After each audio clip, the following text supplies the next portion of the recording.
All right, welcome back to Fleccas Talks, the podcast, episode 287. Today on the show, Catholic churches are under attack, but who's getting all the federal protection money? Then we have the great Toupee debate. Is it worth it or not? Then in Cringe of the Week, boomers are defending LGBT crosswalks. Very embarrassing.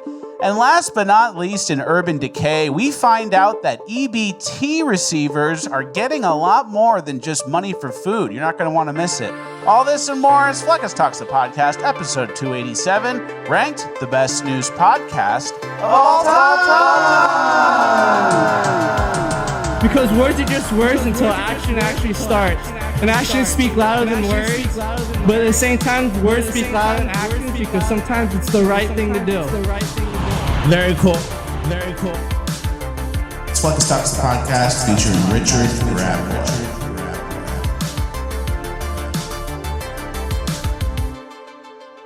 All right, 1 for 1 on the intro as always. Guys, our country just witnessed Donald Trump overcome political persecution, an assassination attempt, and the entire deep state in order to regain the presidency in a historic victory.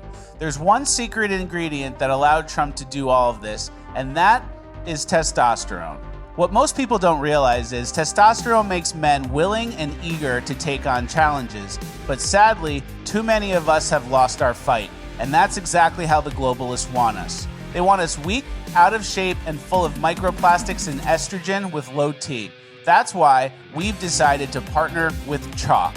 Chalk offers a whole lineup of products formulated to increase your energy, focus, detoxify your body, and clinically studied boost your testosterone. Ingredients in the Chalk Male Vitality Stack have been clinically studied to boost free testosterone by 87% in just 21 days. Unlike the gimmicky vegetable pills or powder, you will feel the difference, and they have the clinical studies to back it up. And right now, you can get 25% off of your Chalk subscription for life. Just go to chalk.com, CHOQ.com, and use promo code Fleccas. And the best part, you can cancel easily at any time. Chalk is made in America, and their all-American customer service team is standing by and ready to assist you.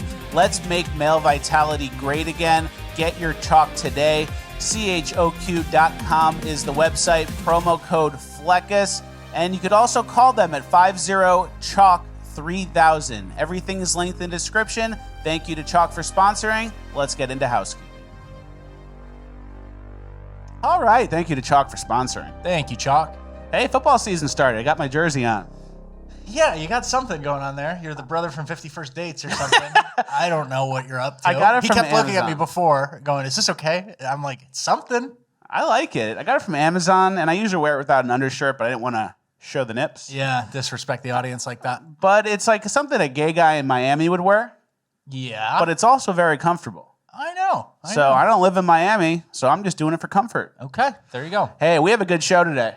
We do. We have a lot to get to. It's a packed show. We might go a little long. You guys know the deal. Us over here grinding on Labor Day. Yeah, that's true. You guys are all drunk. Yeah, enjoy.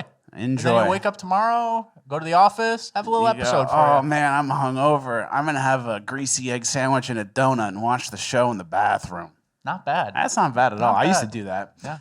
All right, let's get right into it. We have a little bit of a deep state update. Something from Steve Bannon first. Yeah, Bannon says it's an open secret that CIA Director John Ratcliffe is controlled by Mossad. Bannon made the comment on Getter regarding an NBC article detailing Tulsi Gabbard's struggle with Ratcliffe after Gabbard removed security clearance of CUA officers. Very interesting, and that makes sense to me. I trust Steve Bannon's assessment right there. Yeah, thank you, Steve Bannon.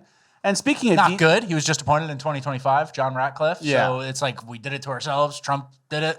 Kind of. But they're everywhere. They're embedded. Yeah. Can't escape it. Speaking of deep state stuff, we have Peter Thiel tidbit of information I thought was interesting. I want to have your mind blown. Peter Thiel is an anagram for the reptile. Something to think about. It's in plain sight. Yeah. Sure. Have fun. Yeah, and, we have our own anagrams here. The best one for me is class fact seek. Ooh. Which is, I'm a classy guy and I'm seeking the facts. I noticed you didn't put FAT together.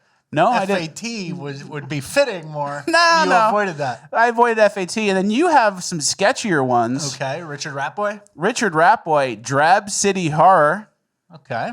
or Hardy Crab Riot. Both not very pleasant. Okay. All right. Thank you. Thank you for telling me. But neither are deep statey. Neither are the reptile. Yeah. That's a bad one. The reptile. I will give you that. That's a bad one. I don't read reptile. into it that much, but it is a bad one. Yeah. It's not good. Might not be real, but it's definitely not good. Okay. Next, speaking of the reptile, there is some sort of future crime predicting program they're trying to put around and make us use. Trace, as you know, correct, 100%, and she's 100% correct. I am now about to launch Gideon, America's first ever AI threat detection platform built specifically for law enforcement. It scrapes the internet 24/7 using an Israeli-grade ontology to pull specific threat language and then routes it to local law enforcement. It's a 24/7 detective. It never sleeps, and it's going to get us in front of these attacks. All right. Israeli grade, Gideon, biblical type name. Minority Scraping. Report type shit. Yeah.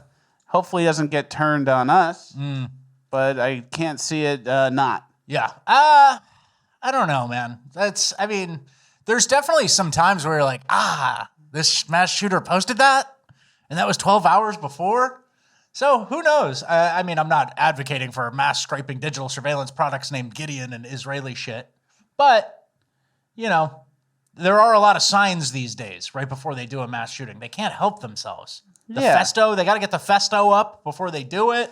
That's true. There is a little time. It's not exactly Minority Report. The slope is just a little slick. Yeah, oh yeah. It's not that. It's It's not. slippery. Whoa! It's We're not slippery. slipping. Yeah, just a little slick on this slope. Definitely. All right, let's get to our next story. This happened over the weekend. The CDC satanic guy resigned. Yeah, I think there were multiple resignations from the CDC, and it was kind of a wave of these leftists, but one of the most important one was this guy, Dimitri, who we called him what? The CDC twink or whatever? He came out with that pentagram leather daddy shit. He was all gay. He talked about monkeypox a lot, and he was a Biden admin holdover. And basically, it kind of is a red flag to me, glaring red flag. I kind of assumed a lot of these guys were scraped by our own Republican sniffer, the new administration sniffer, but he was embedded for like a whole half year of Trump's term at this point. He goes, you know what? I quit. Yeah, I up and quit, guys. You're still here. That's what I'm saying. And so- Ta-ta, retard. Yes, ta-ta there, retard. During the COVID years, it seemed as if the CDC was being run by sadistic Satanists. It turns out that the CDC was actually being run by sadistic Satanists. And we covered this guy a lot. He was always doing the pentagram stuff, real twink leather daddy stuff. And here's some stuff he posts to his Instagram. Yeah, him and his little leather suit. And this is the guy who told you to vaccinate your kids. Yeah, him with look at the bulge. He loves that shit. They love it. Yeah. And people What do you probably think about it? Well, people probably think we're making fun of him because we're jealous because he's got like a great body. But I don't even care. I'm being journalistic. I'm being normal. So he's gone and a number of other CDC people resigned. I don't know. I guess it's good, but who else is out there right now? I'm wondering. Is nobody on this? I know we got some good hitters in the Trump administration. Is nobody on this? This should have been like personnel-wise? day one shit. That's what I'm saying. So, hey, at least the trash is taking itself out. All right, speaking of Satanists, Catholic churches are under attack across the country. This is a story that wasn't really reported that widely, but look here. Can you read that stat? Yeah, this is on the heels of the Catholic school shooting that just happened from that trans, weird, perpetually online, mentally ill person. And this tweet says 521 attacks on Catholic churches in America since May 2020. I didn't know it was so high. And the map obviously has marks everywhere. Crazy. And there's no coverage. And imagine if it was mosques or a synagogue, you wouldn't hear the end of it. Yeah. And after all these attacks, you're probably thinking, oh, like the federal government gives money to religious groups to protect them. Some must be going to the Catholic churches across the country. Not the case. Can you read what's going on? Yeah, so the Homeland Security posted this tweet and said in the aftermath of the shooting, it said all Americans should be able to practice their religion without fear of terrorism or violence. Under the leadership of Trump, Kristi Noem is awarding $110 million to more than 600 faith-based organizations and other nonprofits across the U.S. to help protect houses of worship. And the headline of this DHS article says DHS awards $94 million in grants to help protect 512 Jewish faith-based organizations from targeted violence and terrorism. So it sounds like, I believe 90% is going to Jewish synagogues. Yeah, and so this is kind of a weird thing because it's a little more complicated than that. Apparently, they already assigned this money after a Muslim Molotov cocktail to Solidarity Walk in Boulder, if you guys remember that. And the administration just brought it up again to act like they're doing something about the current situation. But the money is, in fact, for basically 100% synagogues. Great. So they're collecting the money. And then you want me to read this Grok thing? Yeah. Somebody said, hey, Grok, which religion has historically received 80 to 90% of these federal funds? Then tell me the percentage of the American population that identifies with that religion. And then Grok says Jewish organizations have received 80 to 95% of nonprofit security grant program funds, and they're 2% of the population. Wow, outperforming. Very much so. And it's so weird. I mean, that's like a scumbag move by the administration saying like, oh, we're doing this 110,600,000 faith-based organizations. And it's like, it's old, 500, the 600 organizations, 500 are Jewish, and then they're getting 94 million of it. So it seems really weird. I don't know what's happening, but I think there needs to be proportional shit. You know, for people who scream about equity and whatever, the kind of pot stirrers, we're giving it all to Jewish organizations because some Molotov cocktail once, we just had a crazy shooting, right? I'm sure Rabbi Shmuel is trying to work on that last 5%. Yeah, it's not enough. It's not enough. Yeah. All right, let's get to our next story.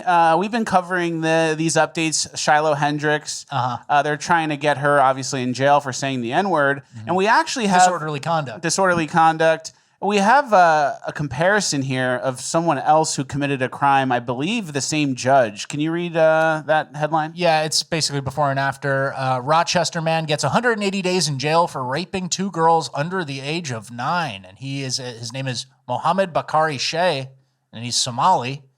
And Shiloh Hendricks faces 270 days in jail for using the N-word at the Rochester playground. So same community, different crimes, similar sentences. Yeah. And I was going to say this puts the Jew in judicial system, but that could be kind of crass. Yeah. So. Don't do that. But the jokes aside, we live in an anti-white justice system. Like if you do something horrible and your name's Mohammed, you get a second chance. You didn't know any better. Yeah. But if you call Mohammed an N-word, straight to jail for you. You knew better. You knew better. Straight to jail. And we have the judge who's involved in this case. Yeah, Judge Jacob Allen in Olmsted County, I guess. Yeah.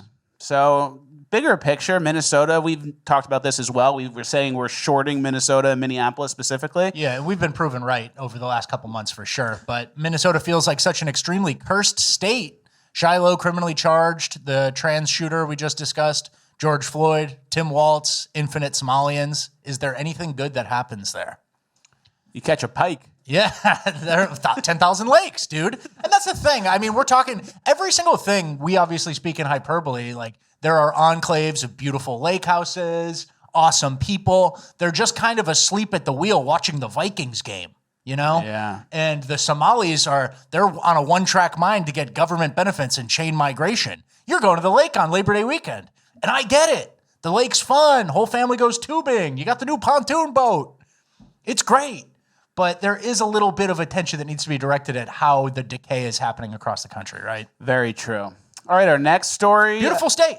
It's a beautiful state. Mostly Scandinavian and Germanic people there for generations. Very peaceful, very nice. Assimilated great. And then we lost it. Or we're losing it. And then we loaded it with Somalis for some reason. It's like the people you For no reason. All right, our next story. Teachers are begging for donations online. Can you read that New York Post headline? Yeah, 3,000 teachers beg for donations for basic classroom supplies despite New York City's record-breaking per-pupil spending. So it's because they spent all the money on trans. Yeah, okay. Ish. Yeah. That's your level of... Well, I'm saying they spent a lot of it on trans. Okay. And they're probably going to use this as an excuse to raise your property taxes again. For sure. And here's what the teacher union spent their money on. Nation's 2 largest teachers' unions funneled nearly $50 million to left-wing groups, Watchdog report says. The NEA spends less than 10% of its budget on representational activities. Yeah. So your property taxes are going to be going up. Because they're donating to left-wing causes in their name. Mm-hmm. And I found some stats. New York City schools, $35,000 per student. Yeah. Baltimore schools, $750K per classroom of 30, which is basically $1 million N-word dollars. Yeah. More spending than ever, less results than ever. Mm-hmm. Isn't that kind of sick? Yeah, and that's something we've talked about for a long time. We're spending all this money on kids, and they can't even read at the right level. Like, we've shown the things from Chicago, Baltimore, examples from a lot of cities where they're not even doing, like, 0 kids reading at grade level, 0 kids doing math at grade level. And we need more supplies. We need more pen and paper. Like, they can't write. Yeah, you don't need pen and paper. And we've also shown the chart of the school administrators over time, the amount of the budget that goes to administrating all this. Like, the students have remained relatively flat, but the administrators go up. It's just like crammed with bureaucratic bloat, and then so you're super crammed with all this bloat and extra administrators and middlemen basically managing these schools that are underperforming, and then you're also kicking off money directly to left wingers. Yeah, for what? Pretty dark. And the teachers have been complaining too. We have a clip here. This teacher talks about how cooked the kids' brains are. I think that you guys don't know what's going on in education right now. That's fine. Like, how could you know unless you were working in it? But I think you need to know. So here is exactly what it's like right now working in public education. First of all, the kids have no ability to be bored whatsoever. They live on their phones and they're just fed a constant stream of dopamine from the minute their eyes wake up in the morning until they go to sleep at night. Because they're in a constant state of dopamine withdrawal at school, they behave like addicts. They're super emotional, like the smallest thing sets them off. And when you are standing in front of them, trying to teach, they're vacant. They have no ability to tune in if your communication isn't packaged in short little clips or if it doesn't have like bright flashing lights. That's actually the way harder part for me than just the outright behaviors, is just being up at the front, talking to a group of kids who have their eyes open, they're looking at me, but they're not there. They're not there. Yeah, so maybe more money will unfry their brains. Maybe textbooks in the form of scrolling on TikTok. That would actually work. We need to change our approach. I agree with her that I think even myself, sometimes I worry that I'm being one-shotted by short-form content as soon as I wake up. Sometimes I like look at a reel you sent me or something, and then I'm in the scroll, and I'm like, what am I doing? Yeah. I haven't even brushed my teeth. So kids are obviously more susceptible. And isn't it funny how it rolled out and like TikTok basically started it, and then Instagram, YouTube, Twitter has it now where you just scroll up. Every single thing found the biohack method, what people are most addicted to. That's so true. And then another reason, obviously the reason this is happening is because parents don't feel like parenting and they take the easy way out and they just give an iPad to their kid. Okay. And then when you give an iPad to the kid, when you take it away, they go crazy. I think that sentence where she said it's like an addict. They're irritable, they're angry, they want to. I've seen videos of taking the iPad away and the kids are like red, screaming at the top of their lungs, freaking out. So then you get stuck in this iPad loop where it's like, once you open the box, Pandora's box, you can't go back. Mm-hmm. So you give the kid an iPad, and then if you take it, they freak out. So now the kid has to have the iPad, and now you have an iPad kid. You can't learn. Yeah. It's pretty dark. Bad cycle. Very bad cycle. All right, our next clip, our next story, I saw this meme going around. A lot of like the socialist, communist, leftist types were posting about like inequality versus equity versus equality versus justice. And they thought they made some great point with this cartoon. But we have a good rebuttal that tells you what's really going on. Yeah, Inequality is the first one, and it shows a kid catching an apple from a tree, and this girl is stupid and off to the side, not catching any apples. Then Equality is they both have a ladder, but the girl still can't get any because the tree's a little too high on her end. Girl just can't catch a break. And then there's Equity, where now the girl has a taller ladder than him because she's on the shorter side of the tree. And then Justice. This is the new leg. I didn't even know about this. Justice comes after Equity, and they fixed the system to offer equal access to both tools and opportunities. And now they're getting as many apples as they want each, right? Isn't it on your ancestors to give you the tools and whatever to go further than they went? Definitely, partially. If I was in that thing and I'm standing there going like this and the tree's curved away from me and then no apples come, I would just go to the other side with the other kid where the apples are. I might even do a deal. Hey, get on my shoulders and let's split these apples 50-50. Let's work together. Wow. Yeah. And Mimetic says, Instead, you're stupidly waiting for an apple to fall. It never falls. It never falls. You're stupid. You're lower IQ. The smart guy figured it out. Yeah. And then they think, oh, he just stood there, luckily. Mimetic says He's white. He's white. Mimetic Sisyphus had a good reply. He has 2 tweets. Yeah, he said, I do like how in this analogy, wealth is a thing that randomly falls from a pre-existing structure. What a perfect summary of libtard beliefs. Like there's no work. It's just that's how wealth comes about. It falls from the sky. And then this girl just thinks she needed the ladder. She needed to be under the right part of the sky. Mimetic Sisyphus says to carry the analogy further, Johnny notices the apple fall on one side, so he goes over there to catch them. Little Sally is too dumb to realize this, so she doesn't get any. Johnny realizes a ladder would help him, so he acquires one and places it where he can get the most. Sally can't figure this out even when given a ladder. She keeps reaching where there is no fruit, so Sally needs more than Johnny because she's not very smart, not nearly as qualified.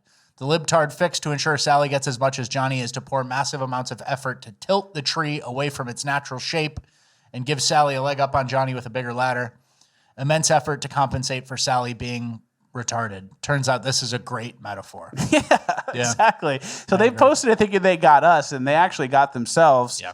And it's, the big theme here is success isn't random. The left has this view that success comes from luck, and it's like, you could have been born anywhere. Oh, you could have been born in Somalia. Oh, you were born on Long Island?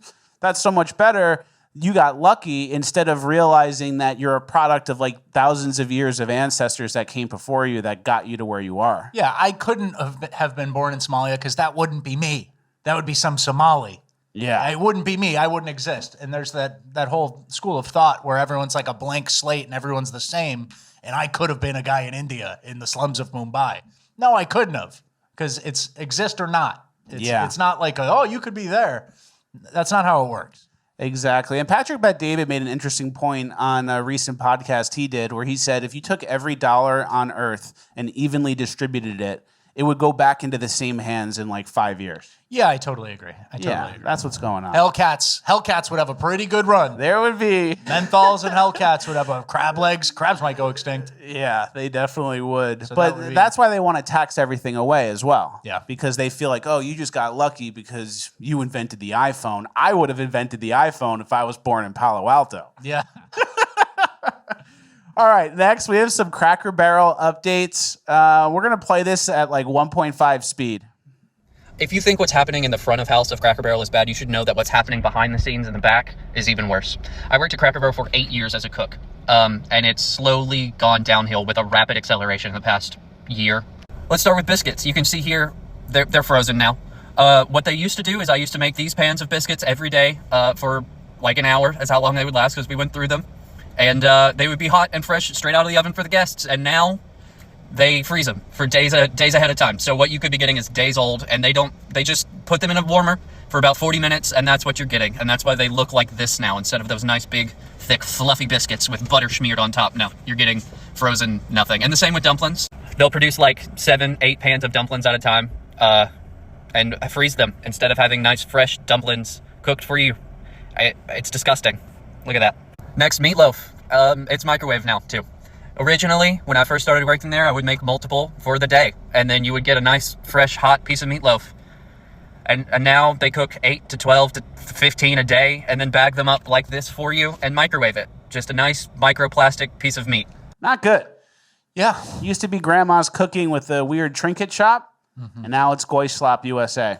Yeah, man. Restaurants don't survive that becoming microwave frozen transition. People notice, People definitely notice, and then some will argue that this is capitalism and everyone's just trying to get a cheaper price and this is how you cut corners to get there.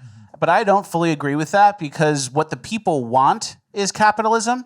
So what people want used to be the cheaper food. What people want now is clean food at a fair price. So other companies are taking that approach, like Steak and Shake, for example. They put their fries in beef tallow, grade A butter, cane sugar Coke. Yeah. That's like where the market's going now. So capitalism is a reaction to the market, but the market isn't always going to be people motivated by the cheapest price, Yeah, and then if I see what you're saying when people try to point out the negative in capitalism, like, see, this is capitalism. Like, this is this is exploitive capitalism. Everything gets shittier or something. They try to just milk the most out of you. And that's true, but then that same capitalism is why Cracker Barrel will fail if they don't fix this. You know what I mean? So it is what it is. It just takes longer. It takes years for the transition. And that's the same thing. Steak and Shake will take years before it's like more ubiquitous almost. They have all the locations, but they're getting that message out. I think agree. Cracker Barrel is toast. And the logo change brought a lot of attention to it. And then start looking under the hood. And they go, oh, no, we're going back. The logo's fine. We're Don't not going fucking look at our biscuits. And then people start coming forward like, they put the meatloaf in a plastic microwave bag. Yeah. And now they're actually really fucked, I think. Yeah, you want to keep your head down as a business, as a corporate. Especially if you're being a scumbag business. You know, you want to keep your head down. Oh, I'm slowly ruining. You know, remember Papa John's? I got a feeling they're slowly ruining Papa John's. They got rid of Papa. He said the N-word. He was too free. If he had said the N-word and stayed, we would have loved Papa John's more. That would have been the pizza place. I know. They actually got that completely wrong. Imagine being in that consultant business meeting. Oh, we got to get rid of Papa John. He said the N-word. It's like, no. Yeah. Hold on. What if we keep him? Yeah. This might surprise you, but what if we keep him? Yep. All right, let's get to our migrant section. We got some interesting stuff. Very informative. It's kind of dense. Our first clip of our migrant section, we have Gavin Newsom doubling down, saying that ICE is going to make people nervous at the voting booths. In LA, do you think ICE is not going to show up around voting and polling booths to chill participation? You know that. The National Guard, you know that. Everybody knows what's at stake, so we have to put a stake in the ground and do things differently. So he's really doubling down on that, and he's really making the point that ICE is going to discourage people from voting, illegal immigrants from voting. I think the right people being discouraged is sometimes a good thing. And who's he talking to? One of the fire chiefs, new fire chiefs in LA? Yeah, some sort of lesbian. Some sort of, maybe police chief even. Yeah, that's the police chief of Baltimore. Yeah, so Gavin Newsom, I mean, we've shown that before, Gavin talking about ICE intimidating voters. And I don't understand how that would even work, because you'd have to be illegal to be intimidated, and then you can't vote if you're illegal. So it's weird that he's doubling down on a bad argument, right? Mm-hmm. And he's had other bad arguments, too, that we've been seeing on Twitter recently. So Newsom's obviously gearing up for some sort of run, or he wants to be the opposition, or face of the opposition during the early Trump years. We think he's running for president. And one of the things he keeps threatening at various Republican leaders is tweets like this. He said, "We've been doing this work for years. Perhaps you should take a page out of our book. Your state's homicide rate is 380% higher than California's." And he's talking to John Kennedy, who's a senator from Louisiana. And John Kennedy doesn't reply how he should. That's the problem. But we will. Yeah. And the reason those homicide rates are so high is because there's where the black population is higher. Gavin Newsom is basically on Twitter saying, "Ha ha, you have more blacks than me." Yeah. And Republicans can't say anything because they have to take this high road, but we'll say it. We'll say it because, I mean, that's what it is. Here's a homicide rate correlating with the black share of population, right? And there's Louisiana, homicide rate high, 30% of population is black, and it's all blue cities that it's happening in. So it's this really weird thing where Gavin's going like, and then like nobody shoots back. He knows they can't shoot back because they're scared of being racist or whatever. But he's basically saying, "Ha ha, your state has more blacks than mine." Ha ha, like he goes like that, and it's really funny to watch. Got him. But he keeps getting away with it because nobody who's like a Ted Cruz type will say anything, right? Yeah. Nobody who's like an elected official will say anything because it's a little bit, I guess, political suicide, but it's reality ignorer. Yeah, reality ignorer is the key takeaway. Yeah. Our next story. Can you read that headline? Yeah, I'm surprised you put this in here. There have been closures this week at some of the country's most popular beach destinations because of unsafe levels of fecal contamination. So you see this, and you could wonder, is it from farm runoff after a rainy season? Maybe. Is it from Indians blowing dump in the ocean? Maybe as well. And that's the problem. Yeah. You're definitely saying maybe, right? Correct? Yeah. Because I looked at some of the locations in this article, and I didn't really see a correlation with high Indian places. Yeah, but we got to give the migrants the benefit of the doubt, and their ocean shitting is unrelated, but I don't even feel comfortable doing that. Yeah, all right. So the fact that we have to even wonder where the fecal is coming from, that's the problem. That is a problem. And we do have a fecal story that we never talked about, but this is from India. Can you read that? Look at the rivers in India. This is a 4chan post. Look at the rivers in India. The Ganges is unironically more dead bodies and feces than water. They had so many dead bodies in the Ganges that they put flesh-eating turtles in it to eat the bodies, but the turtles all died from sepsis because of all the poo. I'm not even kidding. Look it up. I do not think that's real. Do you look it up? Yeah. And it's not real. It's a funny story, though. I didn't look it up. Flesh-eating turtles, does that ring true to you? Is that the kind of shit you let in the podcast? But they died from the poo. The fact that it rings true.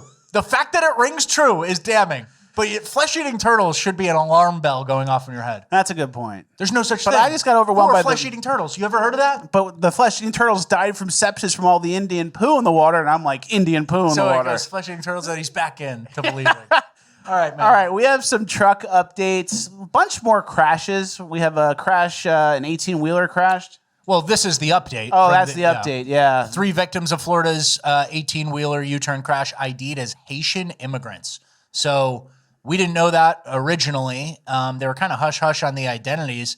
But there are entire tragedies, national stories that go down with no Americans involved these days. It's pretty crazy. Someone made I think Beach Enjoyer made a comment on Twitter, and he said that we've reached such a critical mass with all these migrants that they're colliding into each other now. I know. It's pretty crazy. And we have another truck crash that happened on I-95. Yeah, did you ever find out who this was? No. 29 injured, including 3 children, after a multi-vehicle crash involving tractor-trailer on I-95 at Eyes Dairy Road, north of Miami in Dade, Florida. Driver not yet identified. So we'll keep an eye out. I got a feeling it's not Bubba. It's not an American type of guy. And here's kind of some context for all these crashes. This guy is a tow truck driver in California. And listen to what he said when it comes to who he responds to when trucks crash. Everyone's seen that big, huge thing in Florida that's making national news where that trucker made an illegal U-turn, doesn't speak the language, got a CDL here in California, and now 3 people are dead as a result of that illegal maneuver. The story actually, I think, transcended national news and it's global, but I see that exact problem play out all the time on the jobs we go to. It's the end of August 2025 right now, and so far I've probably personally been on at least 100 rollovers this year alone, and there's always one common factor. 90% of all these jobs that I do personally, and it's drivers who speak little, if any, English at all. 90% of the rollovers are people that don't speak English at all. And it's not 4 out of 5. It's not 9 out of 10. He's personally been on 100. It's a decent sample size. It's a great sample size. And then you're kind of wondering, I'm sure, how these people get their licenses. How do they pass the test if they can't speak or read English? Yeah. Here's how they're scamming. So how does FHP say this cheating scheme works? We were shocked to see the extent that they were going to. Brian calls it organized fraud. According to investigators, the men went in here, the DMV on Roosevelt, to take the CDL test to drive a truck. But they are rigged up with equipment to get their answers. And you see the actual apparatus that he's wearing. He has a chest harness that actually holds the phone. A red iPhone in the harness. And under a T-shirt, you see the hole right there? So he comes in this T-shirt with a hole cut in it. Yes. Now watch this. In a video we've obtained from the DMV, this man opening his shirt.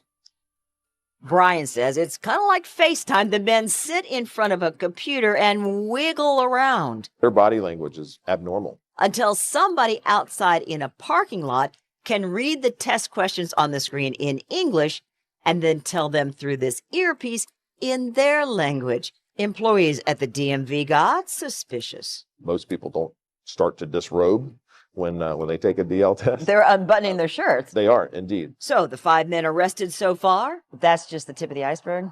It is. And this is happening all over the country. Crazy. Yeah. Earpiece, FaceTime, phone with a hole in the shirt. You can't even speak the language, and you're staring at a screen and it's gibberish, and someone has to tell you in like Russian or Hindi or whatever other language is. Here it is. And then they give you the license. Yeah. And here's what it looks like when you get on the road. This Asian driver flipped over. It's a rollover. It's what the previous guy was talking about. A rollover where someone doesn't speak English. And here is what that looks like. Are you gonna drive this? Yeah. You can't drive it. A few moments ago. You got a big diesel spill on the windshield's cracked and you broke your mirror. It's not drivable. Okay. Yeah. He wants to drive the tractor? Can't understand the guy. I think he thinks he could just drive it away. You can't disconnect it yet. You're not going to drive this.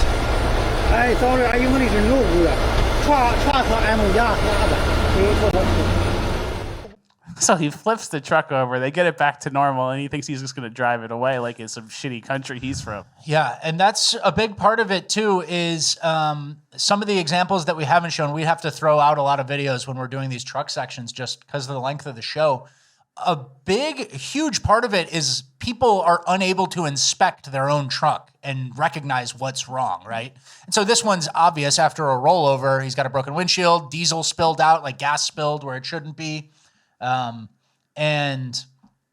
they don't recognize like, oh, that axle's fucked up. Oh, this your air brake isn't even connected or something. So they can't communicate. And imagine like a trucker who drives past a foreigner who had someone Skype in to cheat on their CDL, and he's driving past you and he goes, your air thing's unplugged or something. And you just go, what? Okay. And you just keep driving. So, it's a huge problem. And I think we had said previously on a show, there are CDL farms or something, cheating scandals happening everywhere, and we're proven right. That was Florida Highway Patrol. So imagine what takes place in a lesser state, California. Yeah, a long time ago, like 50 episodes ago, I think we said, keep an eye out. There's going to be more accidents on the road from this. Yeah. And unfortunately, we were proven right. We're always right. Yeah. Before we move into our Migrants Abroad section, I found this tweet thread that I thought was really good. It's about a person trying to explain to someone, like one of our ancestors, our migrant situation. Yeah, imagine trying to explain this to any one of our ancestors. Yeah, so we have a camp in every city and town where we accommodate young males from a tribe that usually lives 6,000 kilometers away from here and has no connection to us. We pay for everything. And then the other person says, wow, they must really love you. And then you go, no, they really hate us and constantly rob, rape, and murder our elders and our women. Wow, the retaliation for these heinous crimes must have been immense. Have you made songs about the revenge so that it will never be forgotten? Revenge? What do you mean? Last week, a young girl was killed by one of them, and we sent 2 police officers into the camp. But they were then also sexually assaulted themselves. Is that what you mean? What? Did you at least make an example out of the perpetrators who sexually assaulted your guards and forever tarnished our honor? No. But we are imprisoning our own people when they talk about this. Does that count? Isn't that sick? Yeah. That's what we're dealing with. You basically have no justification for like what's happened. We're at unprecedented historical times where there's never been a host nation who kind of opens themselves up in this way. And, we often say on this show, you want to avoid being the experiment. And society at large, the West entirely, is one huge experiment these days. And we have some examples that fall under this category. Can you read that first one? This is from Canada. We're now in our international migrant section. Only in Canada can you try to kidnap 2 teenage girls armed with a firearm, face 33 charges while on probation for violent offenses, and get released on bail. We need to start naming these judges. And the story was basically summed up there. It was an armed kidnapping. And these are some pictures of the gentlemen who were already previous offenders. Not really Canadians. And they got let out on bail. So whatever happens after they're out on bail, that's on the judge. Yep. And then we have this next clip where people from some sort of African tribe are cursing English houses. Here in this house, I pray fire over this house. I pray calamity over this house. No one will steal my child and get away with it. No one will steal my daughters and get away with it. I pray fire over this house. Fire in this street. May calamity come in this street. Until... It's rare to hear people calling for calamity these days. Calamity is kind of an underused word. I'm mad at, we got African witch doctors in town, but calamity, it reminded me, it's a pretty good word. That's a pretty good one. And the interesting thing about someone like this is they do the witch doctor and they do the whole routine and they say, I pray for fire in this house. And then their cousin comes and lights the match. And then they go, oh, it worked. It's just arson paired with this. Yeah. The witchcraft never works on curing cancer, if you'll notice. Yeah, that's a good point. It's always petty arson or, vandalism, stuff like that. And then we have So that's what you get as a white European guy living in your home country. Witch Doctor Calamity. You're just looking out the window like, they're here again. Please go away. They're praying for calamity again. My Uber Eats is about to be here. And then we have some Pakistanis that did some unthinkable things.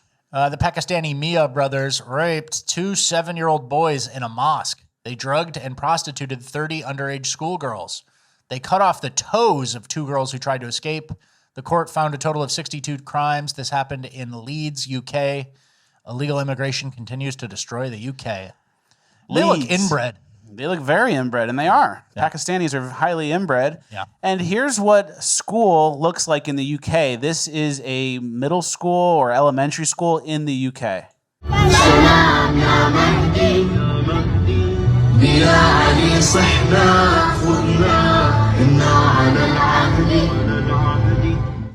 So it's gone. Time is now. There's less time on the clock than you think, England. And it's not going to get resolved anytime soon in Europe.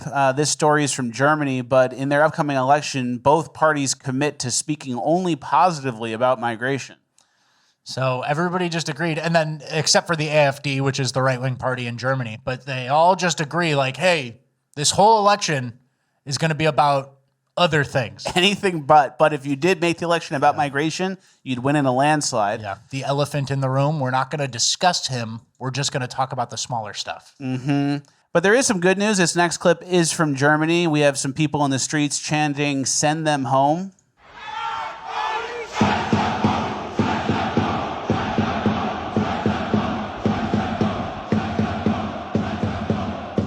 But unfortunately, that is for the rival soccer team. So the politicians aren't going to talk about it, and the soccer fans are just going to get all amped up about soccer. Great. And the people chanting "Send them home" are chanting that about opposing football clubs. You're close, but you're not quite on the right target. You guys are all on the street already. Yeah, just do it second. Say, all right, now we're moving on. Next is the migrants. Same message. And we have a version of that ourselves here. Football season just started this weekend, and this guy who likes Alabama a little too much. Willie, it's game day, baby. It's game day, baby. Are you ready? Are the tires fired up, Willie? What they gonna do, Willie? They gonna be blitzing? Let me see you blitz. Get out there, Willie. Get out there. That's what I'm talking about, Willie. Yes, sir. Let's go. That's how you got to get out there and you got to do it. The tide's ready, baby. They fixing to get out there. Let's go right here. So we have our own version. He doesn't give a piss about nothing but the tide. Yep. He busted his foot doing the 3-point stance on the gravel. But and Alabama lost. Yeah, Alabama lost, and there's illegal immigrants in voter rolls. You know? So we could have used that energy a little bit differently. Yeah, and that's why we have the European migrant section, because you see the same themes everywhere across every country. And people are at various points in that journey. The UK seems particularly fucked. Germany seems particularly fucked. France fucked. And that's why we obsess about migrants all the time, because it's nation making or breaking. Yep. Right? Here's a clip from Ireland. A kid gets their bike stolen by some rat. He rides away on like a little child's bike. And like, how much could that possibly be? And he smiles when the child gives up. He's got a bike. Yeah. He's reliving his childhood, his inner child. So Ireland's such a crime to import those fucking rats, dude. Ireland is toast. And then people are protesting for the wrong reasons again, not just the soccer club's fans.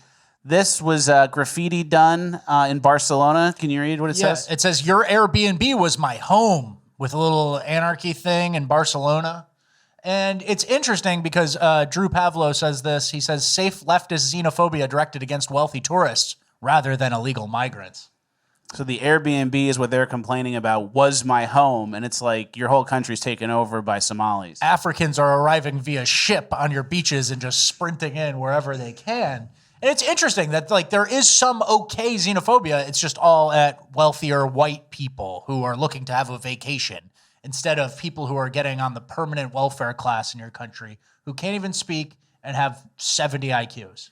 Yeah, like the political activists don't even know where to look. I think there's an order of operations here, and it's migrants before wealthy people trying to do Airbnb. It's migrants before the soccer team, and we'd be okay. we'd be okay pretty quickly if we got our order of operations right across the West. And don't worry, those Airbnb hosts are going to lose money when no one wants to visit Barcelona because of the migrants. Absolutely. Don't worry, they'll be out of business, but your country will never be the same. All right, we are now moving on to the final page of housekeeping where I can say whatever I want. Use the opportunity to tickle the post, help us juice the algo, leave a like, leave a comment again, then start yapping. P.O. Box needs to be full, notifications need to be on, old episodes need to be watched. Link to this episode needs to be sent to the boys in the group chat. And everybody, it's back to school time. You know what that means. What? Time to sign up for Bonus Land. Yeah. We are not going to be having a show on this Friday coming up. A little bit of announcement, a little bit of housekeeping within housekeeping.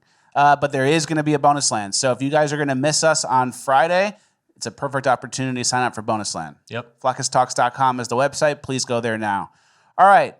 We talk a lot about politics. Yeah. The Democrats. Of course. But I found a clip that really sums up my political beliefs, and I'm going to outsource it to this woman.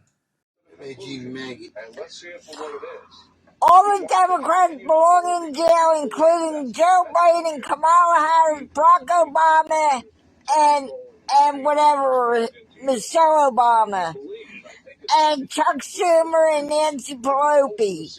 They all belong in jail. They knew that there was a school shooting coming up. And they're the one that made people transgender, especially Barack Obama. He's the head honcho. Yeah. He's the head honcho. Barack Obama is the head Pelosi. honcho. He's the head honcho. And they made everyone transgender. Is it bad that I have the same political views as her? Yeah. Is that bad? I mean, it's tough. It's tough. Maybe she has the same ones as me, and I'm higher up. Yeah, I mean, you can get to the right conclusion while being not the smartest. It's an interesting, phenomenon in America. But yeah, that's a tough one. That's definitely a tough one. That's what like Harry Sisson thinks everyone is, instead of someone who's just like aware of crime and like changing demographics and bad negative things that are currently happening. And wasteful spending. Yeah. Like all the valid complaints, they go, oh my God, Nancy Pelosi's transgender. Barack Obama. And we always talk about the Democrats and like who your political bedfellows are. Yeah. Like, oh, you and the luggage twink are on the same side. You must be wrong. Yeah. Well, here's ours. I like her though. I know. I think she's smart. She wouldn't steal from me. She wouldn't steal from me. She knows about hard work, and she got politics all correct. It's crazy. So, like, what is she? Is she stupid? All right, speaking broken of... clock, right? Whatever the saying is. That's a little more sophisticated than a broken clock. Yeah, I don't even have a metaphor. I have no analogy for Barack it. Obama's the head macho. He made everyone transgender. Yeah. Nancy Pelosi, they all belong in jail. She's not even wrong about anything. I know. All right, next we have a clip of crop circles happening in real time. So you see the crop circles happening?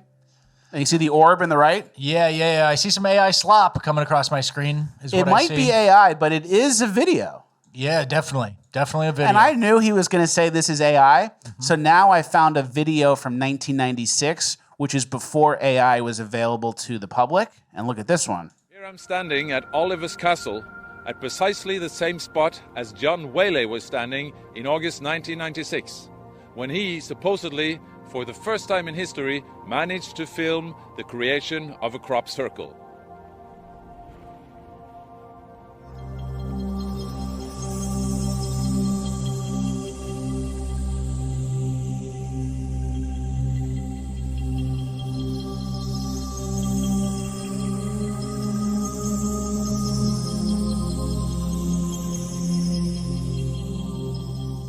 That's pretty good. Pretty good. That is impressive. That's and impressive. That's something. That's good aliens. And it's a frequency thing. You guys know when you put sand on like a piece of metal and you hit it with like a sound frequency and it turns into different shapes and patterns? It's the same thing. Okay. So that's how they do it. But that was 1996. Yeah. I don't know what that was. You don't know what that was. That's a good point. And next we have alien orbs in Colombia, I believe from last week.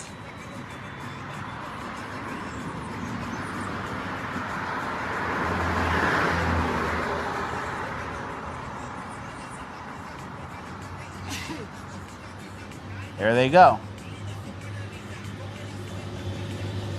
So those are the alien clips from lately. Okay, thank you. I can't really do anything with AI these days. It kind of discredits all the other good stuff. Yeah, that's a good point. Next, we have an interesting story here. This is probably my favorite piece of the whole show. This woman's trying to get Bass Pro Shop in trouble for not paying taxes because Bass Pro Shop is technically a museum because they have the fish tank. This is your reminder that Bass Pro Shops doesn't pay federal taxes because they call themselves a museum because of their aquarium. So because they're a store that has all of this, they don't pay taxes because of that. Eat the rich. You're snitching on Bass Pro Shop to pay more taxes? I was going to say, isn't that kind of a service? Is there any reason you can't do the same thing? It is a museum. We've all been to Bass Pro Shop and you see the fish and then you learn a historical lesson. It's a museum. I know. America needs more Bass Pro. I don't think we need less. And They found a loophole. They found a good one. Close the loophole if you want. It's a great loophole and they are a museum. Yeah. And I actually live in a museum as well. Oh, that's your transition. I've been collecting artifacts. As you guys can see, I have a Meatloaf collection here of all these Meatloaf artifacts. I have a signed Meatloaf guitar. That's an artifact. I have some George Floyd artifacts. Him as the woman from Titanic. Him and Dylan Mulvaney kissing. Him and Santa. Those are artifacts. I have Lou Gehrig and Babe Ruth signed baseballs. Yeah, that looks with a ballpoint pen on balls made in 2022. And the Lou Gehrig has like a shaky hand signature. But those are artifacts. Yeah, I'm maintaining these artifacts. Here's a thing I got. Most valuable player in 2003 from my middle school. Wow. You were most valuable player as a lineman? I was a fullback. So was that the year you got held back and so you were a year older than everybody else? Well, yeah. Okay. So the year you but got MVP? I wasn't that much older than everyone else. I was like 6 months older than everyone else. Okay. And I was like asterisk next to this. I was the biggest kid on the team. No shit. And I was playing line. And then one day in practice, I just said to the coach, and I was like, hey, like in this running drill where you just take the ball and run someone over, like a drill that's probably illegal now. Yeah. I said, just give me the ball. Let me try it. Mhm. And I just trucked every single person on the team. And they had this thing where I just kept going. 280-pound 14-year-old playing against 12 and 13-year-olds. Yeah. No, everyone else was the same age. And I was like 12, and they were all 11 and 12. Okay. And I wasn't 280. I was 2-something probably. Higher? 12 years old. And then they handed me the ball, and every single person on the team who wanted to tried to tackle me, and I ran everyone over. And then that became the offense. The whole offense was hand me the ball, and I just went forward 6 yards every time. Did you score touchdowns? Yeah, I scored like a 40-yard touchdown one time on a sweep. But then we get in trouble because we couldn't really throw, and it would be like we're down by 2 touchdowns. Stuff There's the 4 box. minutes left. They're and packing the box. And we're Yeah. handing the ball inside, and I couldn't do it. Yeah. But yeah, I got MVP, and then here I have Golden Tee. I'm maintaining that. That's an artifact. That's a collectible. And then we have the art piece, Nancy Pelosi. Okay, yeah, you should look into some more tax cuts, I guess. I don't know. I don't know. I mean, you know, I feel like I'm running my own museum here. Something's going on with you. I have the black Santa. Something's going on with you for sure. I got the black Santa. I'm doing my own museum, and I'm going to look into it for tax reasons. All right. All right, let's get to our next piece. This is what we mentioned in the intro. The hairpiece debate. Is it worth it or not? We have 3 examples, and let's all vote whether it was worth it or not. All right, here he is. So She's here he shaving is. it, cleaning it up. You cleaning it up. And then here comes the glue. Got some sort of zoomer top. I think this glue might give you dementia or something. You can't be putting glue on your scalp like that That's over true. and over. That's not true. good. Then they give him the zoomer cut, the zoomer scalp. Crazy. But then they give it that a haircut. Okay, yeah. But then here's the final result. Here's the before, and then here's the after. He looks better. Yeah. But his original, it's like you're a sweaty postal worker phenotype. That's like an American staple. Yeah, you should be sweating in the back of a Domino's or something, too. Yeah, with like a rag. Oh, jeez. Yeah. And you're all sweaty, and it's like, you know, you should have just kept that. Yeah, you shouldn't have hair. We need those guys. So I vote not worth it for that one. I agree, not worth it. All right, next one, this old guy. Same thing. We're going to scroll through it. Here's his before. And he wants like a hipster cut, you know? And he looks like an old man or like getting an older man. And then he turns into this 17-year-old. People are trying to hang on for too long. What is going on here? That wasn't a toupee, though. That was just what? Was it a toupee? They even put anything on or just stylish shit? I think it was just a hair transformation. Okay. So it all falls in the same category. You think he looks better with the transformation? He kind of looked younger, but it's just taking the glasses off. He looks a lot younger. He looked a lot younger, but give it up. And he's going like this. Yeah, get that bread. All right. So that one, maybe yes. Okay. That one's worth it because he looks younger. You could convince me. But then I feel like it's one of those things where the undercover football player goes in and he's acting like an old man and he's got an outfit on. Like he's playing it up. He's like got his glasses on. He's like, yeah, I'm old. He fixed my hair. And then he gets the haircut and he takes the glasses off and he starts getting bread.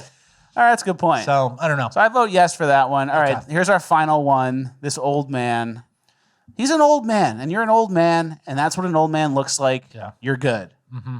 You know? And then they add the hair and do their makeover. You're like a lesbian now. Yeah, this is bad. LA fire chief shit. Yeah. No. So I vote no for that one as well. No go for So any only of them. one gets a yes. Okay. All right. Our Any final broader points there? Nah, well, I don't do anything for my hair. And if I start going bald, I'm just going to buzz it more. Yeah. I don't care. I am what I am. I look like what I look like. I have other things to worry about than my hair. I was never getting what I needed in life because of my hair. It's not like a staple for me. I have hair that I maintain, but I've been running the same haircut since I was 22.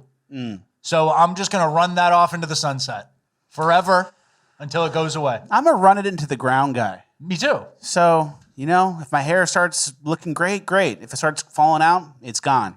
I will not be getting a Zoomer cut of any kind. Me neither.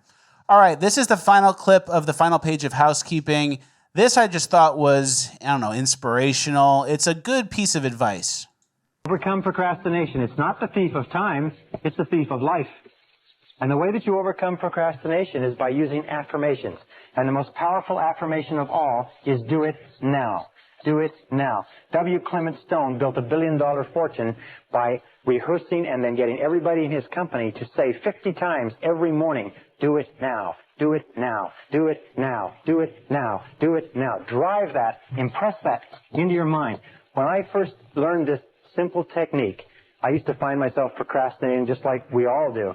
But the more I repeated this, do it now, do it now, do it now, do it now, do it now, do it now. The more you repeat it, the more you find that eventually it works automatically. And it has a tendency to drive you to start a task when your natural tendency is to put it off or procrastinate. Pretty interesting.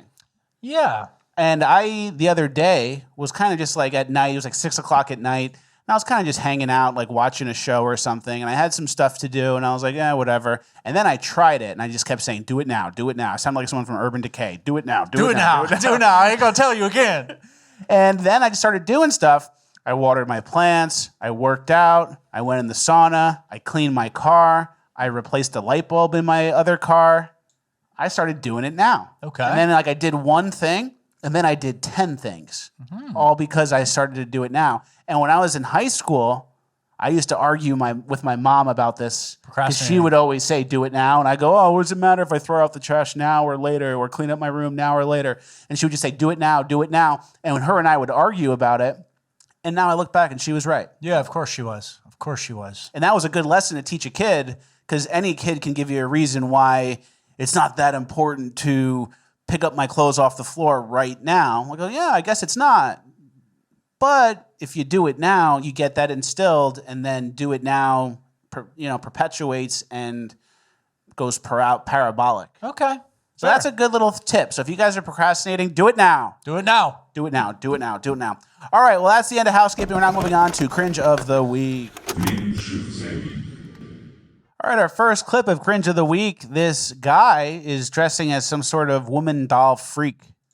When I dress up and I put this mask on and the wig and, look very nice, it's like a beautiful woman walking down the street. I just can't believe that that's a 70-year-old man in the mirror. And that's why I do this. If I saw a 70-year-old man in the mirror, I'd quit this tomorrow. After years in solitude, Robert has decided to appear in public as Sherry at a gathering of fellow maskers in Minneapolis. I don't have any friends that mask where I live, so I just came to see what kind of people do mask and wear rubber and are rubber dolls. And what kind of people? Hey, at least we're not speaking German, brother. I don't know what I was going to say. I'm a little worried. He's swimming in the rubber suit mask. This seems like a drowning scenario, drowning risk. Waterboard yourself. Yeah. But she looks good. Good body. You know, better than I expected for a 70-year-old guy. And we've talked about this before. This is one of those things that before internet communities, this guy would just be a freak in his house and he'd do this in the middle of the night and no one would know. And maybe he has like one Buffalo Bill style hostage in the basement. It's all in a box in his basement. He takes it out exceedingly rare. He's trying to keep it from his wife completely. But now there's some forum on Reddit. Now there's a whole community and they're all meeting up in Minneapolis. And that's why he said, I've never knew anyone else who masks like this. That's how it should be. I know. But because of online and because of woke, because of Barack Obama and Nancy Pelosi, this guy's got a whole community of freaks. I know. And they encourage each other. Yeah. And you know what it eventually will lead to, unfortunately. Murder Sue. Mm-hmm. Murder Suey was someone unsuspecting. A murder Suey. But yeah, it's fucked up. I don't even know what to say. Like, and then again, this is one of those origin stories. Like, how did we get here? How did we get here? What happened? Something bad happened to He this saw guy. his mother in the changing room when he was 5, or something crazy happened. Darker than that. Mm-hmm. She was killed right then. I don't know. And he looks like a person from like a horror movie. Yeah. With a scary mask. Like This is a movie called The Mask, and it's like a new thing. Yeah, that would be a horror. And it ain't Jim Carrey. Next, we have some trans people at some sort of event at a park. And I read something I did not know about, and we're still kind of looking into this. But can you give that a read? Yeah. One of the little non-binary boy girls, looks like a girl becoming a boy based on the height, has a cane. And then someone said it's because HRT gives them osteoporosis and literally rots the womb, requiring hysterectomy that leads to early onset menopause. Crazy. So HRT can give them osteoporosis. Yeah. Makes them weak, makes them Mr. Glass. And then they have a cane. They like having a cane because they like having something wrong with them, because then that gives them an excuse for why they're not like a normal participating person in society. It gives them an excuse why they're taking a lot of government benefits every time they can, right? I need this money, or I need these benefits, or I need this housing because I'm disabled. Trans and disabled. That's a big combo for them. And then you have people who are like actually disabled, who got like blown up in the war, and then they run a marathon. Yeah. So that's the key difference. They like the disability. And I know that sounds crazy, but that's what we're dealing with. All right, next we have some Florida boomers who are protesting the removal of the rainbow LGBT sidewalks. Save our sidewalk! Save our sidewalk! Keep us safe! Keep our sidewalk! Keep our safe! Keep our sidewalk! Keep our sidewalk! Yeah. So what other instances do we ever paint the sidewalks? Like, they don't do it for Christmas. They don't do it for July 4th. They don't do it when the Bucks win the Super Bowl. There's never been a history of painting the crosswalks, ever. It's just because, like, some twinks like to sodomize each other, which is, like, the worst reason to paint a sidewalk. Yeah, exactly. These guys it's have bottom 10. Bottom 10, at least. These guys have horrible STD rates. Let's start painting the sidewalks about it. Yeah, and so this is a thing that's happening. I think Ron DeSantis has basically been cracking down on municipalities and stuff, because these are all done at, like, the city level. Like, you have a gay city. I think we have some in St. Petersburg, Florida. And I saw a lot of the locals be like, what are we going to do? We have to do something. And then their side, the left, I mean, obviously this is old boomers doing it. Like, what the hell? You don't have anything better to do than protest against the gay sidewalks that only existed 2.5 years ago till now. But the entire side of this believes that a giant gay pride flag sidewalk is apolitical. That's just nothing. That's above politics. That's the baseline assumption. And whereas our side is like, hey, that's kind of weird. Like, we don't need to be like, one group doesn't need to be represented way more. We don't need to do any of this. I don't really want to talk to my kids about why the whole street's rainbow gay shit when they start asking questions. And that's just a weird gaslighting thing that, like, gay rights is like, that's a baseline part of everybody's right. It's like, no, it goes against a majority of religions in the world. Pretty much all of them. For some reason, it just became this ubiquitous thing a couple years back. Barack Obama won his first term without supporting gay marriage, being specifically against it when asked. And so I just don't see this thing. They really try to gaslight you after the fact, like, this is just being a decent human fucking being. You know, like those Redditor types will say stuff like that. Trump's cracking down and making gay illegal. It's like this happened 4 years ago, and now we're stopping. Yeah, it's actually a safety hazard, maybe. I don't know. Like, you're not getting your gay little school project anymore. That's it. And then the boomers gather. And I also did some research. There's a boomer retirement home on either side of the street, so that's why they came out. Is that true? Yeah. Crazy. And then the LGBT... It's Florida after all. Right? Yeah, it is. And the LGBTs in general are not happy. There is a Trans Day of Vengeance planned. Yeah, we want more than visibility. Trans Day of Vengeance, stop trans genocide. Posted by the Trans Army. That does not sound good. Yeah. And then this is following the shooting. This next guy is talking about the trans shooter from last week. And listen to what he says. You know what? There's going to be a lot more of that coming up. You know, especially at these religious areas, you know. Hey, we've had enough of your kind coming after public schools, right? It's about time. Yeah, churches and Catholic schools and religious schools, it's about time they get their turn. That's what I think. I'm just going to sit back and watch people do it. And I'm going to fucking laugh. I'm laughing about yesterday. You guys want to laugh about us? We're going to laugh about you. So he's pro-school shooting as long as it's against his political opponents. What religion is this guy? That is a pretty freaky take. Yeah. And keep in mind, when people get in trouble for saying something online, like if a teenager says the N-word in the Xbox live chat, oh, he's a teenager, cut him some slack. This guy's like 65 years old. He still hasn't learned. He's 65 years old. Social media's been around for like 15 years at this point. And he's still out there doing dumb enough shit like this because that's how right he thinks he is. Insane. So total lost cause. And, you know, something will happen to him. Like, you know, some sort of karmic little justice will happen to this kind of guy. That's kind of what happens. You don't really put statements like that out into the world without it coming back to you. Yeah. All right, let's get away from the LGBTs for a sec, and let's go to this next clip. This couple is outside of a Chris Brown concert, and then someone who's like a TikToker comes over and asks the wife something pretty interesting. We're with Chris Brown's media team, and we're looking to bring some lovely women backstage. Are you guys a fan? Yes. Are you guys a fan of Chris Brown? Yes. Would you be okay with her going backstage with Chris Brown? Yeah. If you said no, I'd leave you. Yeah, I know. What? Yeah, probably. You're lying, right? Like you're actually playing around? This was the 1 in a million show. This was the 1 in a million? Concert of a lifetime, yeah. This is your concert of a lifetime? Yes. You're okay with that? Of course. How long y'all been together for? You trust her? Yeah. I've known her for 24 The thing is that years. he trusts me when it comes to Chris Brown. It's a whole different story. It's a whole different story. So you, I already know that. And he knows I already it. know that. Oh, so you give her up for Chris Brown, pretty much. She'd have the hall pass, like the hall pass. The hall pass? The entire pass for Chris Brown. Why not? Why wouldn't she? That's crazy. Okay, we're gonna get your details. Okay. Get out.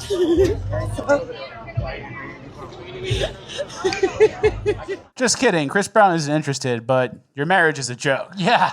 We did find something out about you. I'm a Twitch streamer. Yeah. And we actually just humiliated you. And this is another reason why, as a man, you can't wear jerseys of other men because it's gay, and it tells your wife that there's other men that are better than you. Yeah, that's true. That's true. There's a certain age, couple years after college, you know, right after college, you kind of stop wearing jerseys. Mm-hmm. You hang them up. But yeah, this woman, it's also an interesting thing where you humiliate yourself, and they don't care that, you know, these people don't care. It's just humiliating for us watchers. But there's a knowing what your net worth is, you know, knowing what your sex appeal is. We're with Chris Brown's media team. We're coming to you, the 496th, or the 5,096th most attractive person at the concert. And the concert only has 6,000 people. Yeah. So you humiliate yourself, you do the crazy shit. For like the most obvious prank of all time. It's not realistic. And the guy has no respect for himself, which is why she doesn't respect him either, and blatantly says that she's down to cheat in front of him on camera. Yeah. That's as bad as it gets. That's pure cringe, boys and girls. But it does get a little worse in our next two clips. Well, first one's not that bad. We have a couple gay dancing clips here. This first is from Baylor.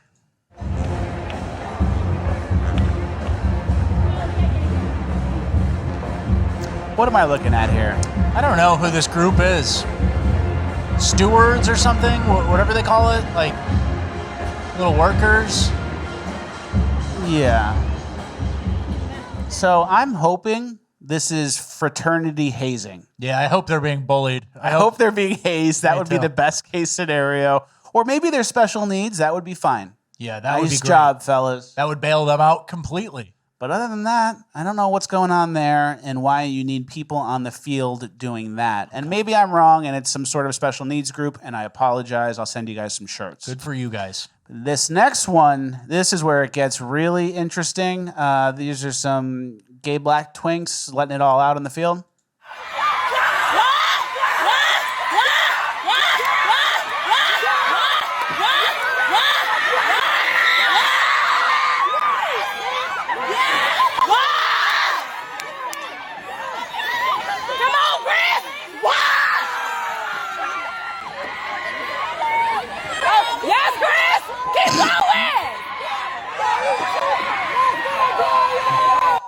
Dad, did you see me on the field for the big game?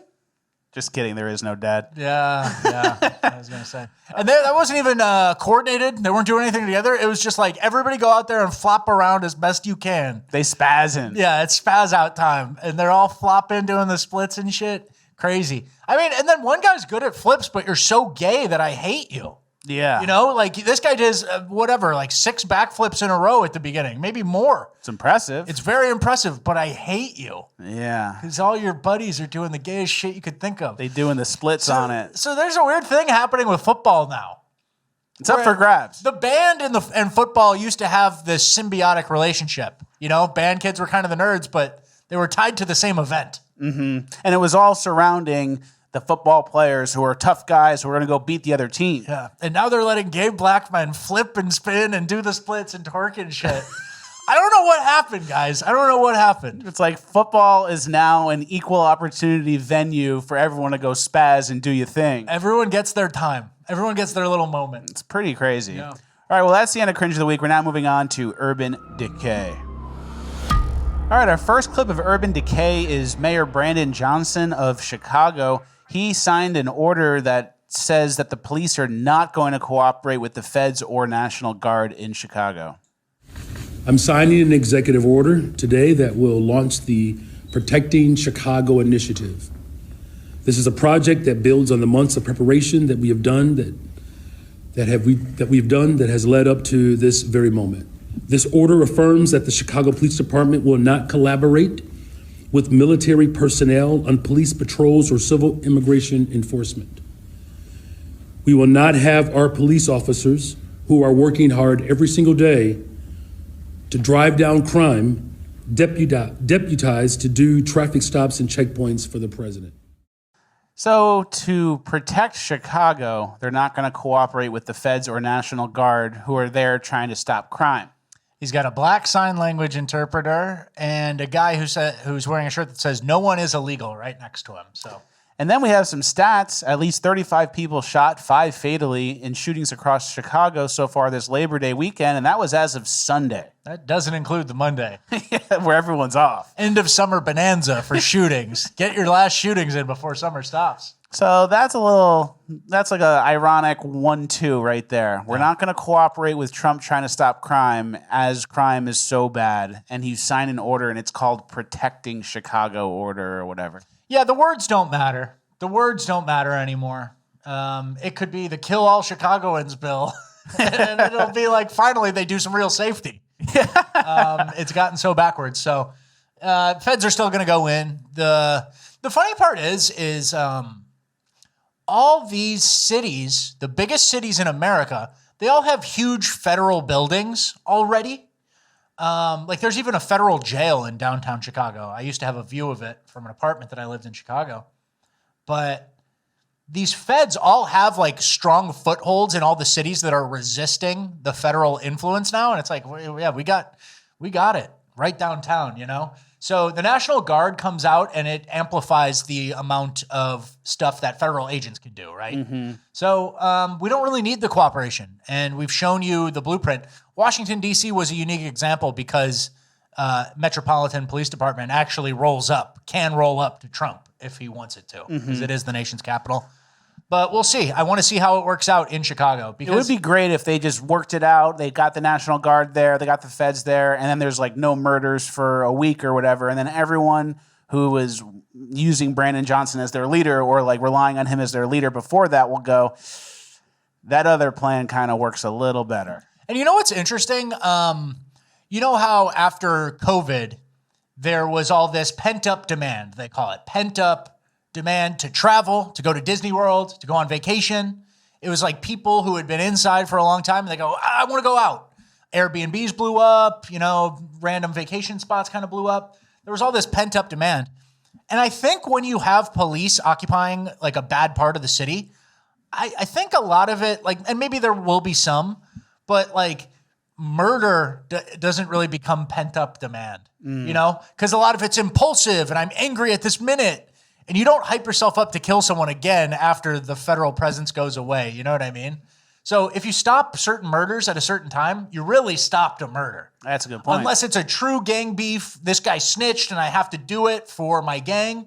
But those little angry ones, those like I'm bubbling up moments, it's like, ah, shit, there's feds down the street though. I'll get back to this next week. They don't really circle back. There is no pent-up demand for some of those crimes. So I think that's an interesting piece that I thought of before we started filming. That's a good point. Yeah. Next, we have two quick stories here. One is just an example of bad bail, and then the other is just a euphemism.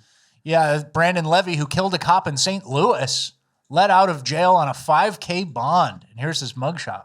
And there was more to the story. That murder took place 17 years ago. Yeah, there were finally some witnesses, and he finally got arrested, but still. Kill a cop and you get $5,000 bond? Killed an off-duty cop, and it's $5,000, he's out. And then Shiloh Hendricks... Shouldn't something be happening? And then Shiloh Hendricks calls him an N-word and lock her up. Yeah. Next, we have a bad euphemism guy. Heartless stranger pushes girl 3 in broad daylight attack while walking with mom in New York City.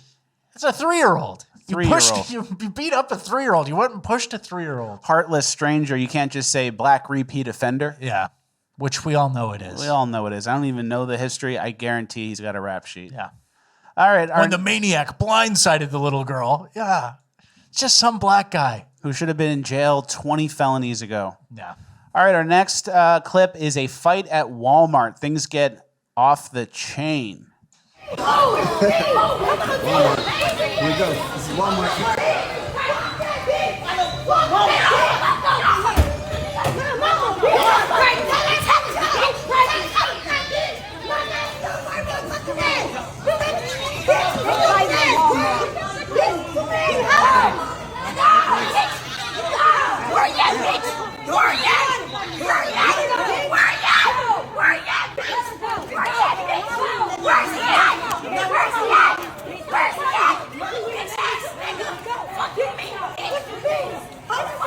Walmart, Indianapolis, Indiana.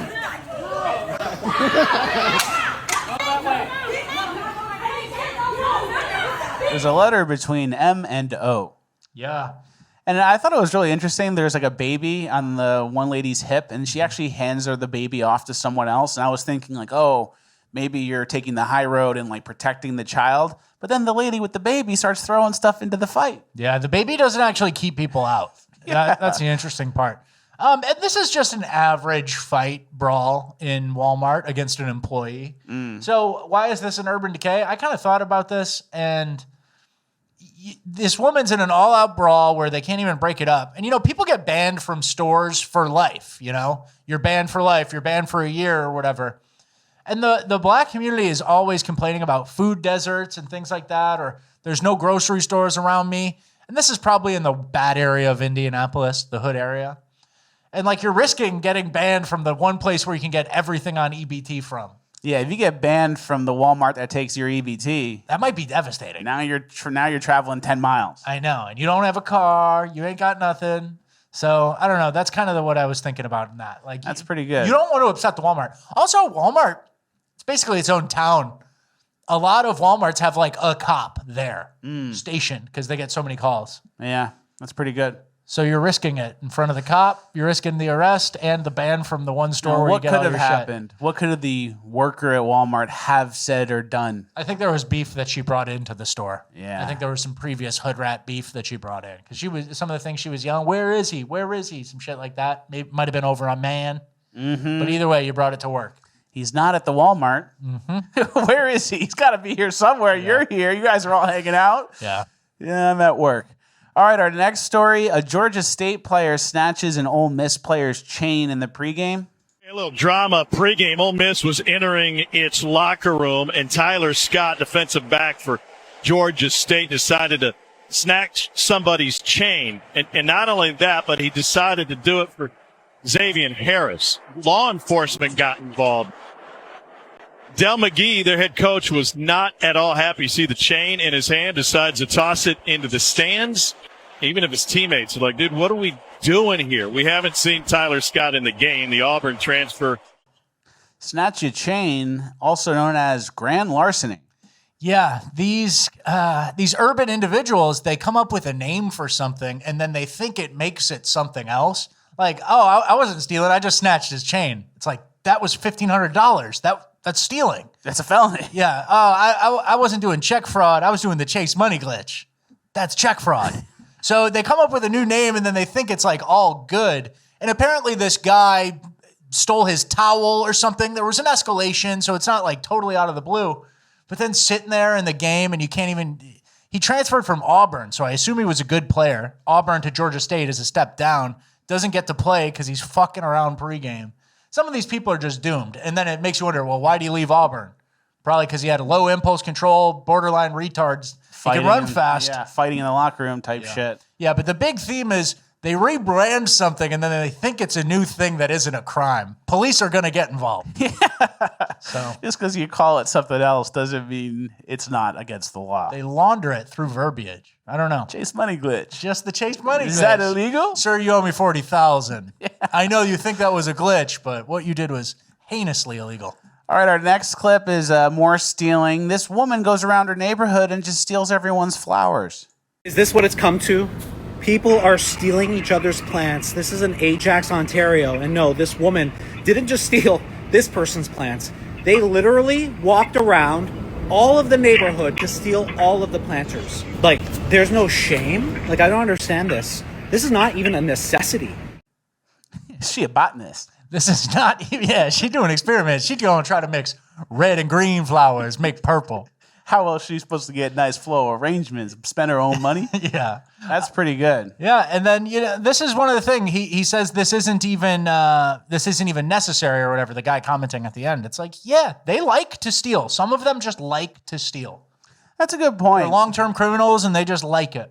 And a lot of times when discussing like the decay of a neighborhood, people will say, oh, it's the broken window theory. If you have a broken window, then the whole neighborhood goes downhill because it's a sign they don't take care of it, and then people stop taking care of it. Yeah.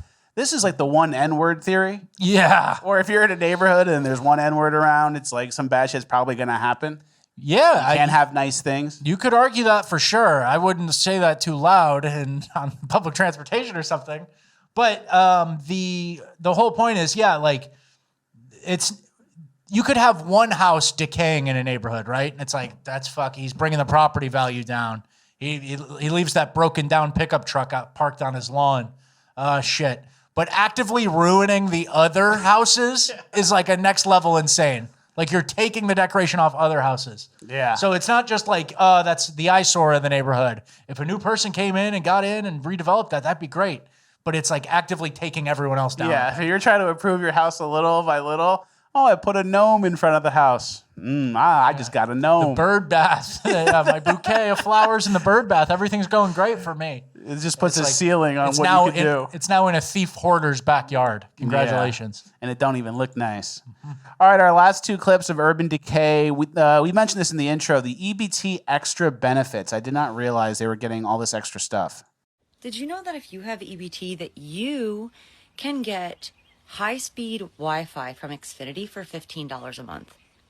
It's pretty fucked up because I pay over $100 a month for mine. They get half off of Amazon Prime.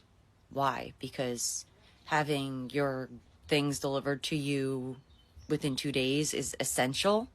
It's a survival need. Don't think so. Walmart delivery, Target Circle, Shipped, DoorDash, they all offer discounts for EBT. That to me is wild. So you can go and be lazy and spend your money on having whatever crap delivered to your door. That to me is a luxury. That's a luxury. Most museums, aquariums, and zoos are anywhere between $1 to $3 to enter. Again, these are luxury things. I don't take my kid to the museum every day because she needs to be entertained. These are special treats. We went on her birthday. We'll go for special occasions. Why do you deserve to go for $2 and I have to pay $25? That's pretty interesting. 'Cause Yeah. it's almost like the EBT they're like keeping them on EBT more, where you have cheaper Amazon Primes. Now you don't have to go to the store and buy it yourself. It comes for cheaper. And you have all these discounts and weird things, and that actually like reinforces the lazy mindset behind it. And the need to be on EBT. You know, the whole point is if EBT was a little hard or it wasn't as good, you'd be like, all right, I really need a new job. I'm really working hard because this doesn't give me a cozy life like I want. But if you get internet, museums, Amazon, DoorDash, I'm DoorDashing Wingstop and I'm using EBT. Like, that's like a pretty good life for some of these street people. They're tucking them in and making it comfy. Yeah, get tight, sleep tight. And I don't blame the corporations. If I'm Amazon and I know the federal government, or it's all distributed at the state level, but I know there's just for the case of this example, there's $50 billion of EBT spend every year. Hell yeah, I want a piece of it. I'm motivated as a company to politic and get lobby and get it so that I'm accepted for EBT. Mm-hmm. I want to be. I don't blame the company. It's up to us as a society to stop this EBT madness. I don't blame Amazon. I don't blame DoorDash. That's a natural cause of events. It's up to us in the states to kind of crack down. EBT should not be comfy fun time. It should be raw ingredients like sustenance. Mm-hmm. No cakes, no Amazon, no museums. No fun. Read a book. Go to the library. And there is some good news EBT-wise. This next clip demonstrates that. This lady has to do some stuff to get her EBT now. Can someone please help me make sense of this? I've been receiving food stamps for the last 7 years, consistently. I just received a letter in the mail telling me that I now have to do community service hours, at least 15 hours a week. I have to take out of my time things that I do every day to do community service so that I can still continue to receive the benefits that I receive. And it's like, oh, that's not worth it. Oh, I would just get a job. Yeah. And then you go, yeah. That's the whole point. That's what we're trying to do. Go out there and swim, little lady. If I do 15 hours a week, I'll just get a job. And it's like, yeah, that's exactly it. You got there. I've been on EBT for 7 years. Wow, where did this 15 hours requirement come from? Feels I've been good. on EBT for 7 years. And I don't know what state this is. This is all state by state. But then all of a sudden, it's her time. It's our money, but it's her time. So I like to see a little comeuppance. Me too. And I like to, there's a meme, like anyone can hate the rich. Do you have the courage to hate the poor? Some of them I do. I have the courage. A lot. I have a lot of courage. I've had the courage. I know. All right, well, don't get too down or too depressed. We're moving on to Uplifting Gold, and we have some uplifting stuff. All right. All right, first clip of Uplifting Gold. I know it's the end of summer, but this is a little summer treat you could do. You pour melted ice cream into the M&Ms, you mix it up, you put sticks in, and at the end, you cut it in half, and you get these Dookie Pops. You get the bleeding color piece of shit M&M schlop pile. With a red dye 40. It makes you autistic. So go ahead. Enjoy. That's a little trick for you guys. Yeah. Next, this Asian security guard does a cool trick. Is he farting? Yeah. That's pretty good. All right, uplifting. You like farting like that? No, I hate it. You don't think it's funny? No, and I think people who like fart jokes too much, or if I hear somebody like fart jokes can be funny, but if I hear someone like laugh at like a really lowbrow fart joke, I kind of get like this disgusted look, and I think less of them. Me too. You know what I mean? I know what you mean, and you know I'm not that. You know for me, sure. You know me long enough to know I'm not that. Actually, I got some bad shit I could say about you, but I'm not gonna. All right. You know what you did, and it needs to stop. Oh yeah. I could say it. And you won't, and I appreciate that. And now I'll be on my best behavior. Yep. Because I'll say it next week if it happens again. No. Okay. Next, we have another Asian man up to something different. This guy made a cat town. It's taken me 3 months to complete my new cat town. We've worked hard to create a complete urban environment for the cats.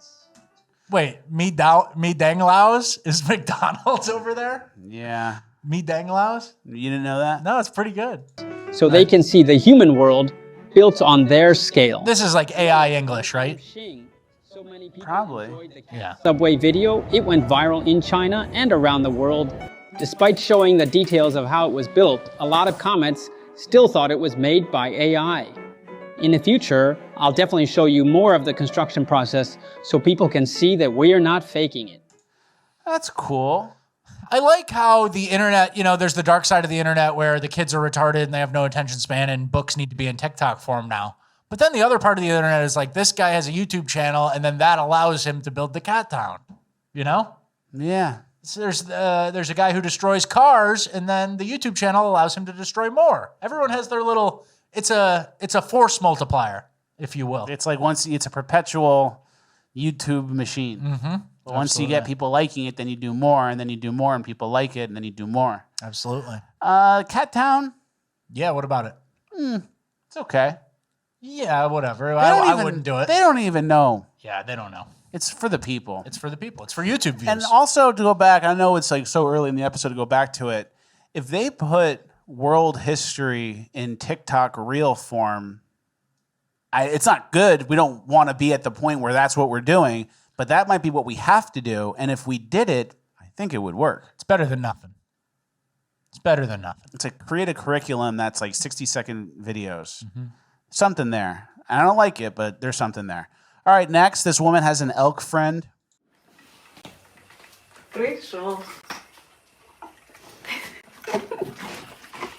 And she's kind of safe, too, because the horns, she's like, he can't go in the door, He can't come in the door and hurt you. Yeah.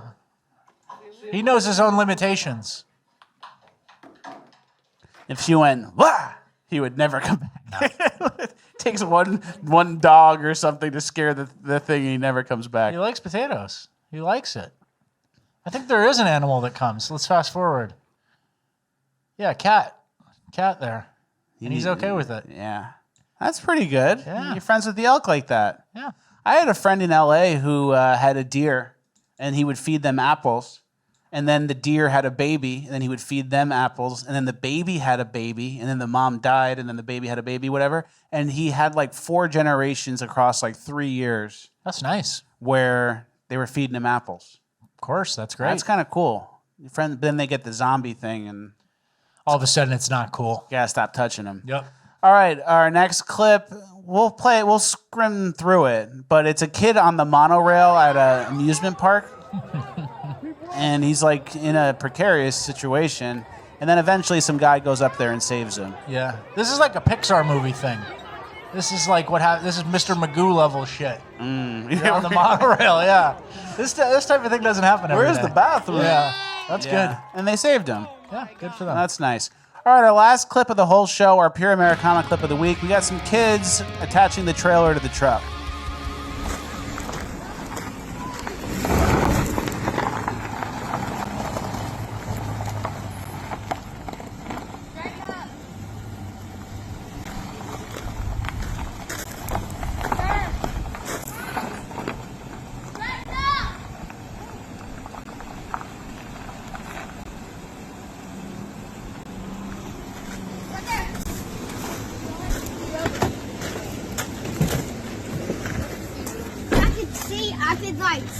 half was the gold hit, so like get it out there. Yeah. Let it down. Yeah. Let it down. That's good. Isn't that cool? That is cool. Kids driving a truck, working with their hands, doing stuff. Yeah. Having responsibility. Little white kids can do that early. Yeah, that's pretty impressive. All right, another Fleccas Talks in the books. Thank you guys for watching. Like, share, subscribe, all the good stuff. Like we said, there's not going to be a show on Friday, but there will be a bonus land. So if you're going to miss us on Friday, instead of complaining and going, why is there no show today? Just sign up for bonus land and watch the show. No show Friday. No show Friday. No show Friday. Exactly. No show Friday. Like he said. I ain't gonna say it again. No show Friday. So, and it supports us. It supports the show. We'll have more shows if you guys sign up. FleccasTalks.com is the website. There's a bonus land right now, and there's a bonus land Friday. We'll see you there.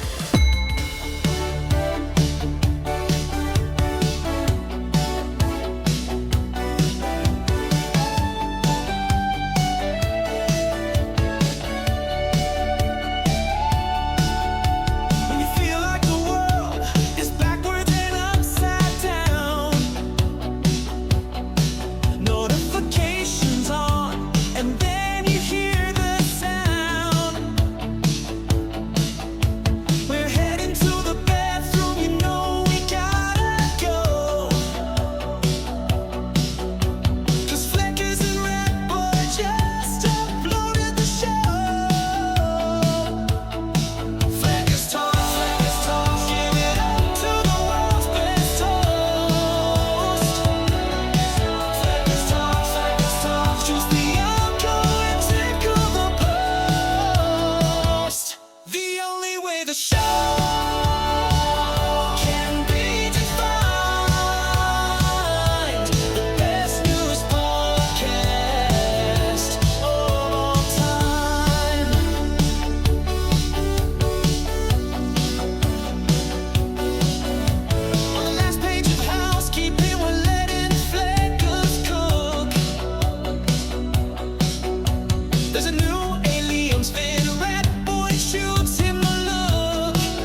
It's game day, baby. It's game day, baby. Are you ready? Are the tires fired up, Willie?